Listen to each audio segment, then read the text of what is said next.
I have to say, Rabih Alameddine is fast becoming one of my favorite writers, and I haven't even read some of his major titles yet. I finished his nonfiction book from late 2024, Comforting Myths, and was grateful for and guilty of his arguments and about the relationship between literary art and politics.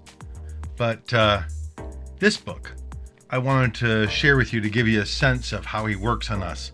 It's An Unnecessary Woman, written in 2013, and it's about one of the most niche topics. An older woman lives in a mostly solitary life in her apartment in Beirut, kind of a rundown apartment. And how does she spend her time? Translating books from English to Arabic.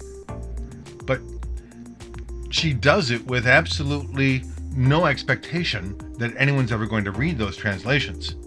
This, apart from some encounters with estranged family and reflecting on her neighbors and politics and literature, that's essentially the whole novel. And yet, it's so compelling. I'm going to read some of it to you.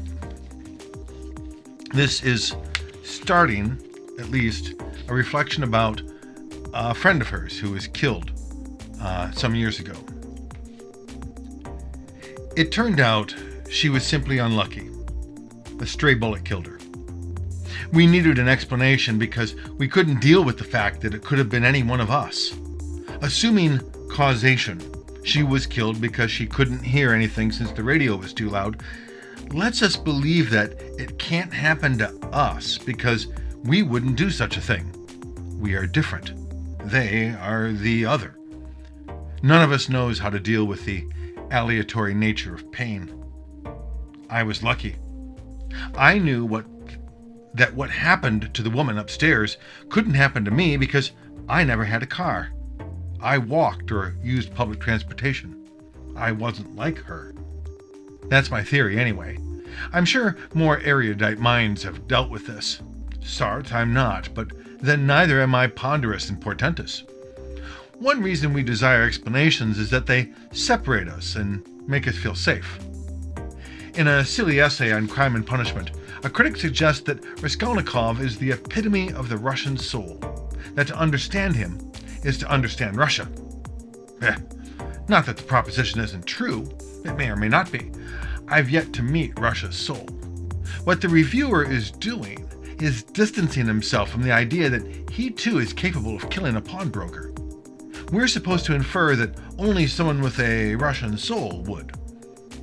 If you think that Marcello of The Conformist becomes a porcine fascist because he killed lizards when he was a boy, then you assure yourself that you can never be so.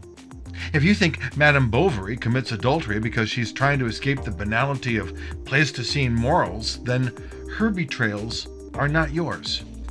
If you read about hunger in Ethiopia or violence in Kazakhstan, it isn't about you.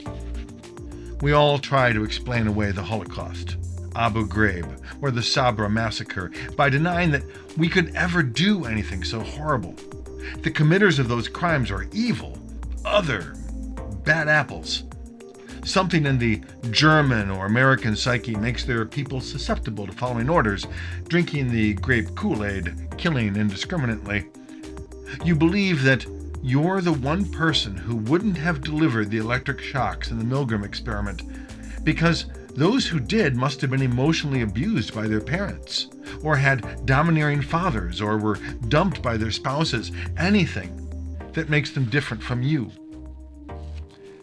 When I read a book, I try my best, not always successfully, to let the wall crumble just a bit, the barricade that separates me from the book. I try to be involved. I am Raskolnikov. I am Kay. I am Humbert and Lolita. I'm you. If you read these pages and think I'm the way I am because I lived through a civil war, you can't feel my pain.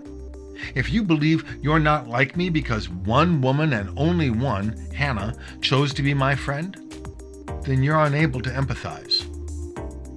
Like the bullet, I too stray. Forgive me.